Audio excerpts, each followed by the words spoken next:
Vamos começar, porque eu tô muito animada para fazer esse vídeo. Gente, eu tô muito animada para fazer esse vídeo. E aí, nessa época, lendo isso tudo do Machado de Assis, eu não sabia que ele era um homem negro, né?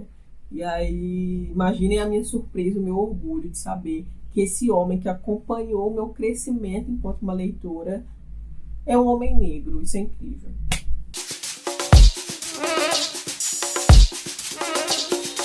Oi, eu sou Maristela Rosa, tá começando mais um Papo de Preta. Seja muito bem-vindo, muito bem-vinda, muito bem-vindo a esse canal. Volta aqui toda quarta e sexta-feira à noite, que é quando a gente posta vídeo novo. 8 horas da noite, quarta e sexta-feira, vídeo novo pra você, tá bom? Se inscreve nesse canal, não custa nada, é de graça, é rapidinho. Aqui a gente fala de filme, fala de série, fala de questões raciais, fala de autoestima, fala de um monte de coisas que eu tenho certeza que você vai se interessar ou por todas elas ou por alguma delas. Então volta aqui para assistir aos nossos vídeos. A gente tem a nossa coleção com a Chico Rei, porque nós somos chiquérrimas e nós temos uma coleção oficial com a Chico Rei, sim. Tem capinha de celular, tem caneca, tem camiseta, link na descrição. Nossas redes sociais, a gente dando close finíssimas, link na descrição também. E a gente tem o nosso apoio se você quiser ajudar esse canal a se manter vivo financeiramente. Corre lá e apoia. Esse vídeo é um copy desk, é um copy-cola mais diferenciado aí, com o meu jeito, com o meu swing, de um vídeo que o Bruno Zago propôs no canal Pipoca e Nanquim. Existe essa tag 50 fatos sobre mim. E aí o Bruno propôs de fazer o quê? 50 quadrinhos sobre mim, ou seja, 50 leituras, 50 histórias em quadrinhos que o Bruno leu, que foram marcantes na vida dele, na formação dele. Então eu resolvi fazer as 50 leituras sobre mim, 50 leituras, 50 coisas que eu li que resumiram a minha vida, que foram muito importantes para mim. E, gente, e fazer essa viagem no tempo foi tão delicioso. Pensar nas coisas que eu li ao longo desses quase 30 anos, e sim, porque com essa carinha de baby, em 2021 eu faço 30 anos. Então, relembrar coisas que foram importantes para mim ao longo desses quase 30 anos, foi maravilhoso, porque eu aprendi a gostar de ler relativamente cedo. A literatura sempre fez parte da minha vida, de diferentes formas, nas suas diferentes linguagens. E eu tive que anotar, obviamente, as 50. Eu não vou falar dos 50 hoje, porque não tem como. Porque cada um tem uma história, tem uma coisa, tem uma importância. Gente, a primeira coisa que me veio à mente, assim... qual foi a primeira coisa que você lembra de ter lido, de ter gostado? Eu lembrei do Spingos. Você lembra dos Pingos? Eu amava os Pingos tanto. Os Pingos, eles eram uma espécie de ratinhos. Depois eu descobri que não era rato, mas eu já conto pra vocês. Eles eram uns ratinhos, que eles eram coloridos. Então um era roxinho, o outro era amarelo, o outro era azul. E eles pintavam, eles desenhavam. E eu lembro que esse livro tinha umas ilustrações muito lindas. E é um livro para criança bem pequenininha, assim. Então ele tinha 2 ou 3 frases em cada página. E uma ilustração linda, linda, linda. E eu lembro que eu ficava desenhando aquilo horas e horas e horas. E que eu amava aquelas histórias, assim, sabe? Das aventuras dos Pingos. E eu cresci achando que eram ratinhos coloridos. Gente, eu tive a honra, eu tive o prazer de entrevistar o Eliardo e a Meire França, que são os autores dos Pingos. O Eliardo é o desenhista daquelas ilustrações maravilhosas e a Meire escrevia, né? Fazia um roteiro lá das histórias. E aí eu conversando com eles, entrevistando eles, mó nervosa, tipo, meu Deus, eles marcaram a minha infância. E aí, de repente, o Eliardo me solta assim, porque os Pingos, eles são uma gota, né? Eles são a gota do sol amarelo, a gota de não sei o quê. Eu fiquei... Caramba, então é por isso que é os Pingos, eles são gotas, eles não são ratos, eles não são ratinhos, eles são gotas. E realmente eles têm o formato de gota, mas eles têm 2 orelhinhas, rabinho. Pra mim era rato. Depois de mais de 20 anos que eu fui descobrir que não eram ratos, e sim gotas. E aí, como não poderia deixar de ser, Turma da Mônica. Eu aprendi a ler com Turma da Mônica. Me lembro muito de o meu processo de alfabetização. está intrinsecamente ligado às revistinhas da Turma da Mônica, que eu lia muito, muito, muito. Eu amava, assim. Magali, minha personagem favorita, porque ela sabe o que é prioridade. Prioridade é comida. Ai, tá brigando, tá enchendo o saco, gente, vamos comer? Ai, vamos sair, tá todo mundo feliz, vamos comer? Ai, tô fazendo nada em casa, vamos comer? E aí vem um livro, gente, que eu me lembro que foi o primeiro livro que eu li. Eu devia ter 6 anos, ou 7, acho que eu tinha uns 7. Porque eu lembro que na minha época se alfabetizava a partir dos 7 anos, né? Quando eu li Caixinhos Dourados completo, assim, sabe? Eu lembro que foi o primeiro livro que eu peguei e eu li ele do início ao fim, e entendi toda a história e fiquei encantada. Gente, o livro é isso aqui. É uma finurinha, mas eu me lembro que eu fiquei muito orgulhosa de mim por ter lido Caixinhos Dourados do início ao fim. Minha mãe falava, elas têm que ler, não sei o quê. Aí meu pai assinou uma revista chamada Nosso Amiguinho. Vocês se lembram dessa revista, gente? Às vezes eu tenho a sensação que essa revista só chegou aqui em casa, porque ninguém fala dessa bendita dessa revista. Foi até difícil para achar no Google, mas eu fiquei feliz que eu achei. Eu falei, gente, pelo amor de Deus, não é um surto que eu tive da infância, não, é real. A Nosso Amiguinho era uma revista infantil, e ela ensinava coisas, tinha musiquinhas, e tinha ilustrações maravilhosas também. Eu lembro que a gente ficava aqui em casa assim, meu Deus, tá chegando a Nosso Amiguinho e tal. Eu não lembro se era um por mês, eu não lembro a periodicidade. Mas foi a primeira coisa, assim, que a gente assinou aqui. Nossa, eu lembro que eu amava a Nosso Amiguinho. E a Nosso Amiguinho, ela era um genérico, assim, uma tentativa de imitar aquela que era, na minha época de infância, o auge, o ápice das revistas, que era a revista Recreio. Era cara pra caramba, Recreio, em relação às outras.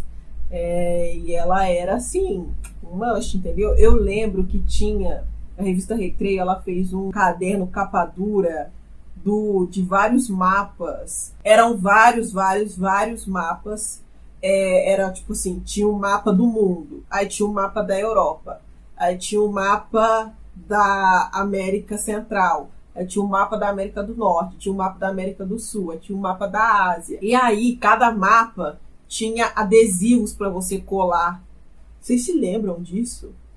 Gente, eu lembro que eu fiquei seca nesse negócio. Era um negócio capa dura, assim, uma capa branca. Gente, eu me lembro como se fosse hoje, quando eu ganhei isso e quando eu ganhei os adesivos para colar nos mapas. Cara, nossa! Ai, bons tempos, viu? Como não podia deixar de ser, outra leitura muito importante para mim também foi Mafalda. Eu me lembro que eu amava pegar Mafalda da biblioteca da escola. A biblioteca da escola foi fundamental na minha vida, assim, durante todo o meu período escolar. Eu lembro que tinha uns gibis, assim, uns caderninhos da Mafalda, que era tipo um caderno de bolso. Tinha um que era uma capinha azul e outro que era uma capinha verde. E eu ficava trocando entre um e outro, isso quando outra pessoa não pegava na minha frente. Tinha depois o livrão dela das férias, que eram só tirinhas de férias da Mafalda na praia. Ai, eu amava. Nossa! E aí a minha mãe trazia do trabalho dela, minha mãe faxineira, né? Ela trabalhava no serviço gerais de um prédio. E aí as pessoas assinavam revistas e tal, e liam, depois jogavam fora. E aí tinha uma moça que assinava uma revista chamava Criativa e dava pra minha mãe. Minha mãe sempre gostou dessas revistas de moda, essas coisas. E aí essa revista Criativa, eu acho que acho que ela não existe mais, inclusive. Não tenho certeza, eu acho que virou outro nome, mas da época eu chamava Criativa. Gente, eu amava quando minha mãe trazia essas revistas. Assim. Eu lia de cabo a rabo, acho que eu não entendia metade das matérias, eram coisas para mulheres adultas, né? E mulheres brancas também. E era totalmente fora da minha realidade tudo aquilo, mas eu amava, assim. Eu amava aquelas sessões de fotos de modelos, sabe? De modelos de roupa. Eu amava a sessão que falava de maquiagem. Algumas tinham tirinhas no final. Tinha aquela Radical Chic. Eu adorava aquelas tirinhas que vinham no final da revista da Radical Chic. Esse livro próximo aqui foi um livro que me marcou muito, mas que eu fiquei com uma sensação esquisita.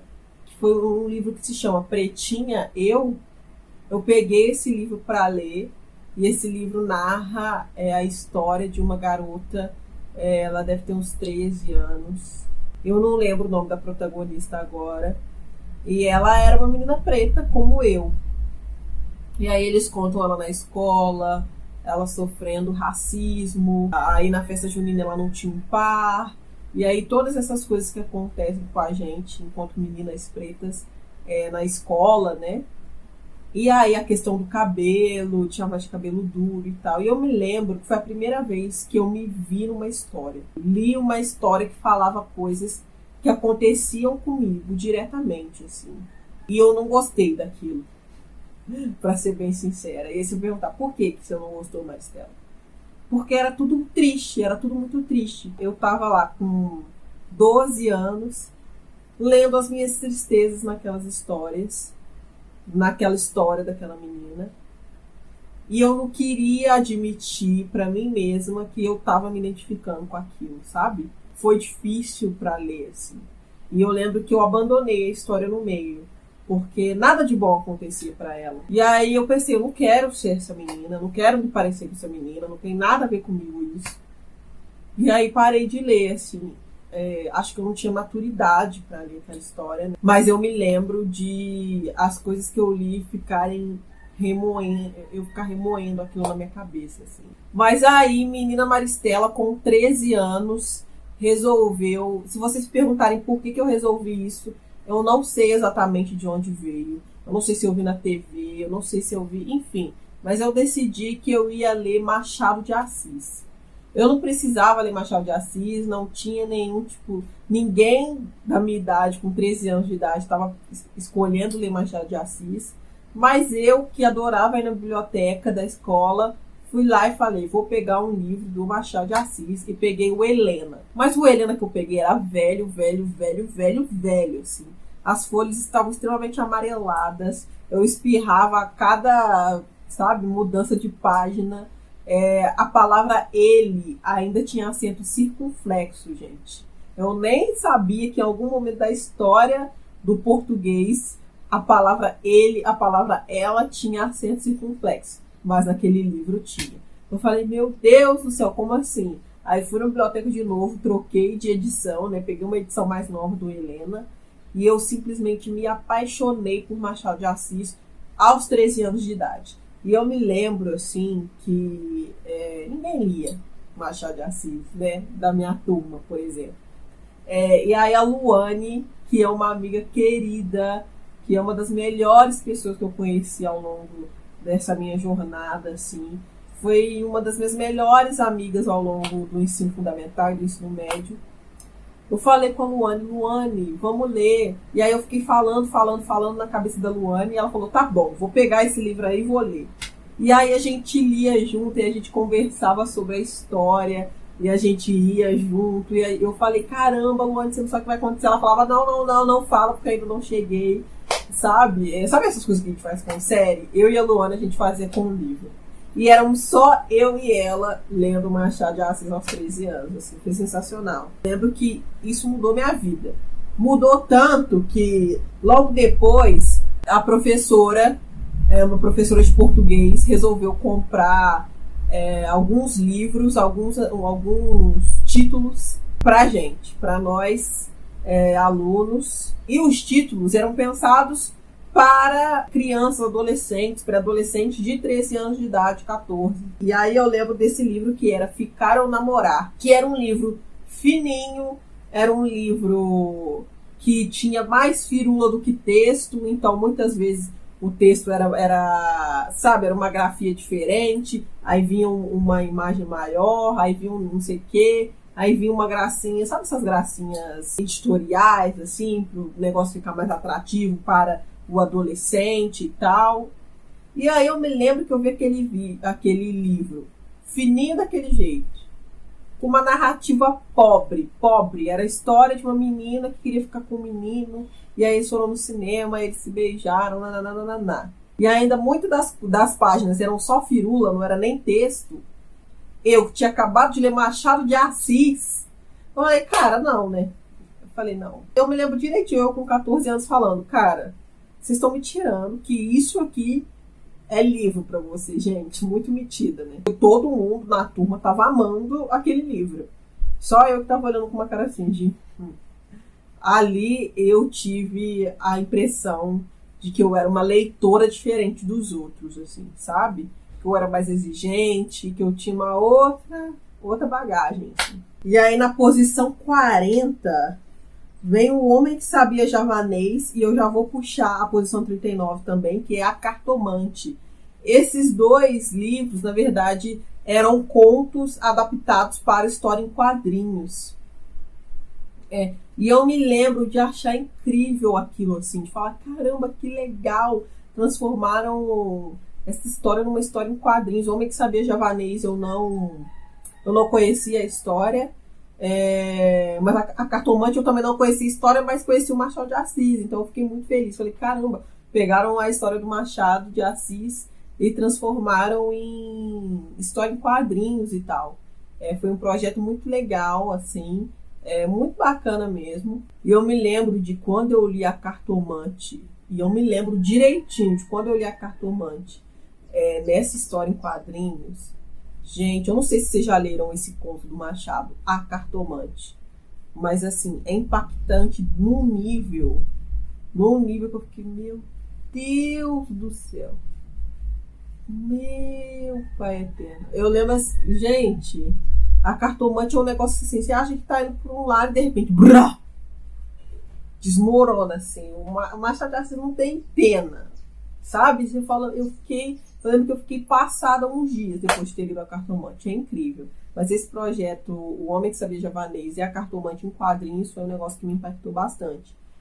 Ver aquelas histórias em um outro formato, né? Foi bem legal. E aí vem outro livro do Machado de Assis, porque, gente, depois que eu li Helena, eu fui lendo Machado de Assis um atrás do outro, assim.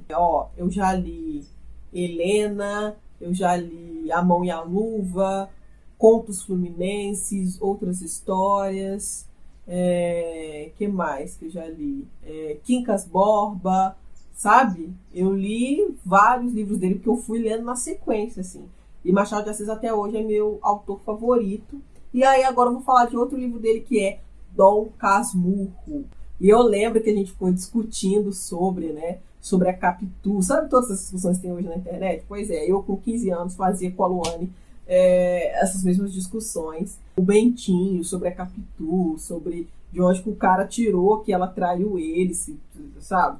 Não tem nada na história que revela. Mano, um monte de coisa assim. Eu lembro que a gente conversava muito, muito, muito, muito a respeito. Foi uma época deliciosa, essa época que a gente estava lendo Machado de Assis juntas, assim. Me traz muitas saudades mesmo. E aí veio, como eu falei, A Mão e a Luva, também, que eu li depois do Machado. A Mão e a Luva não é um livro que as pessoas falem muito do Machado. E é um livro que eu gosto muito, que eu tenho muito carinho por essa história. É uma história, não é crua, mas é uma história desprovida de floreios, de glamour, sabe? Ele tá muito criticando uma sociedade hipócrita mesmo, assim, sabe? Eu amei, eu devia ter o quê? Uns 16 anos quando eu li. Machado de Assis me formou muito, assim, me formou como uma leitora crítica. Eu lembro que sempre que eu lia Machado, até hoje, né? Mas sempre que eu lia ele nessas épocas, assim, 13, 14, 15 anos, 16, eu lia sempre com um dicionário do lado, porque tinham muitas palavras que eu não sabia o que significava e eu ia lá buscar. Então me ajudou muito com o meu vocabulário, enfim, incrível. E depois vem o livro do Machado de Assis que eu mais amo até hoje, que é o Memórias Póstumas de Brás Cubas. Eu me lembro de ler esse livro e falar, cara, tem capítulo do Machado que é uma linha, que é uma frase. Que ele fala, eu acho que esse capítulo vai ser só isso mesmo, e é uma linha, e é isso. Ele tá tão debochado, e eu acho que, como eu já tava mais velha, né, eu já tinha passado, eu já tinha percorrido um caminho com o Machado de Assis, né, eu já tinha lido bastante coisa dele antes. Quando eu cheguei para ler Brás Cubas, eu cheguei um pouco mais pronta, e aí consegui captar várias coisas do texto. Cara, e Brás Cubas, Memórias Póstumas de Brás Cubas, é um livro assim que eu acho que todo brasileiro devia ler, sabe? Porque Ah, todo mundo devia ler. Aí vem O Crime do Padre Amaro, que eu lembro que eu fiquei passada. Eu li O Crime do Padre Amaro para fazer PISME, aquele vestibular que você faz uma prova no primeiro ano, uma prova no segundo, uma prova no terceiro. Pois é, eu fiz no primeiro ano, depois parei, fui direto pro vestibular, mas nesse primeiro ano eu fiz, e aí você tinha que vários livros para ler, e um deles era O Crime do Padre Amaro. Eu lembro que eu fiquei passada, eu fiquei, meu Deus, eu fiquei tô passada, chocada, sabe? Igual o meme. Gente, O Crime do Padre Amaro é sobre um padre que engravida uma menina, né? Uma jovem. Aí ninguém pode. Aí eles contam isso, como ele seduz ela, como ela cai na dele, como acontece tudo, e aí ninguém pode saber. Aí as pessoas ficam sabendo, e aí passam um pano, e aí ninguém... Gente, mas aquilo assim. Foi a primeira vez que eu tive contato com uma história naquele nível, assim, de crítica e de chafurdar na sujeira da sociedade, sabe assim? Mostrar uma parada que ninguém quer ver, sabe? Nossa, eu me lembro de um livro, gente, que eu peguei na biblioteca, assim. Eu ficava lá na biblioteca zanzando entre os livros, e aí peguei um livro pela capa. O livro se chama Zoeira, do Luiz Fernando Veríssimo. Peguei ele, vi escrito zoeira e tudo colorido assim no escrito e tal, tudo estilizado. Eu falei, vou pegar esse livro aqui, não sei o que é isso, vou ler, se eu achar ruim eu devolvo amanhã. Cara, e são contos, são pequenas histórias que o Veríssimo escreve. Vocês devem saber, né, como o Veríssimo escreve bem pra caramba. E eu lembro que eu ria muito, assim, porque são histórias divertidas que ele resolveu contar, sabe? São histórias irônicas e divertidas e tal. Mas eu me lembro, acho que foi a primeira vez que eu gargalhei lendo um livro, assim. Ah, tem um livro, isso foi no meu terceiro ano do ensino médio, que o meu professor de história me emprestou. Era Fernando o nome dele? Eu acho que era Fernando, mas eu não tenho certeza. Ele me emprestou, o livro se chama Agosto, um romance fictício, mas que se passa no período dos últimos dias de vida de Getúlio Vargas, né? Antes dele cometer o suicídio. E aí tem essa história fictícia desse policial, desse detetive. Entre meio a isso, como vai contando o período histórico do Brasil naquele momento, como o Brasil estava e tal, o que aconteceu, Piriri Pororó. Cara, e foi a primeira vez que eu li um livro nesse sentido, né? De pegar algo real que aconteceu e juntar com um romance e tudo mais. Como eu estava muito fascinada por esse período da história do Brasil, Getúlio Vargas e tal, entender o Brasil, entender a nossa história, o meu professor de história viu essa minha empolgação e falou, eu tenho um livro que eu acho que você vai gostar, e me emprestou Agosto. E eu amei muito. Não sei se vocês já leram, me digam, mas é muito bom. E aí, quando eu estava no terceiro ano do ensino médio, segundo ou terceiro ano, a minha mãe resolveu fazer assinatura de revistas, voltar a fazer. A gente fazia lá atrás, aí ela resolveu voltar a fazer. E aí ela pegou e aí tinha uma assinatura da editora Globo. Não sei se vocês lembram que você tinha direito a 3 títulos. Aí, como sou eu, minha mãe e minha irmã, ela assinou um título para cada uma, assim, né? Cada uma tinha mais interesse. Então, minha mãe pegou a Casa e Jardim para ela, uma coisa assim. A minha irmã ficou com a revista Galileu e eu fiquei com a revista Época. Eu já queria fazer comunicação, já queria fazer faculdade de jornalismo. Cara, e aí ler a revista Época... Toda semana vinha uma revista nova, né? Com textos bem trabalhados, assim, sabe? Fotografias. Foi a primeira vez que eu tive contato com uma publicação 100% jornalística, assim, sabe? Tratando de questões importantes do Brasil, textos críticos, enfim. Nossa, eu me lembro de várias matérias, assim, que me marcaram profundamente nesse período. Me fez entender melhor o que era jornalismo, né, o que eu queria fazer. E eu fiquei, acho que foi ensino médio inteiro, acho que foi no segundo ano que minha mãe ensinou pra mim, acho que eu estava no segundo ano. Eu fiquei o segundo e terceiro ano todo acumulando revistas épocas, assim. E eu lembro que todo mês, quando vinha, eu devorava a revista, eu lia ela de ponta a ponta, gente, tudo. Matéria de economia eu lia, matéria de não sei o que eu lia, matéria de esporte eu lia. Enfim, foi muito importante para mim. Eu ia fazer até os 25, mas não vou conseguir fazer porque já tá acabando a bateria e eu falo demais. Então provavelmente vai ser um vídeo de 3 partes, sei lá. Mas é isso.